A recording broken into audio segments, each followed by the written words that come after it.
namin sa inyo, Kisek, dahil po doon sa binura yung utang ng mga magsasaka.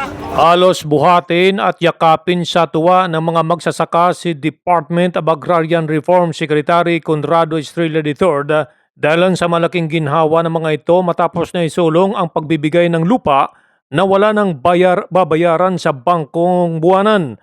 Sa isang pagtitipon na isinagawang World Food Expo sa Pasay City, hindi inaasahan ng kalihim na may mga magsasaka na dumalo din at siya'y niyakap at sinalubong nito upang pasalamatan lamang sa ginawa nitong hakbang. Kaliwat kanan ang papuri ngayon na tinatamasa ng ahensya sa magandang programang isinusulong ni Secretary Estrella sa mga magsasaka at lubos na kasamang makikinabang rito ang buong pamilya nila.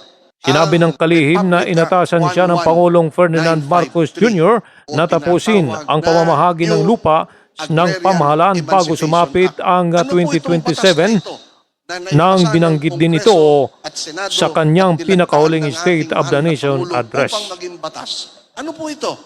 Ito ang batas na magbubura sa utang ng ating mga magsasaka. Pagmula ngayon, natanggap nyo ang Certificate of Condonation.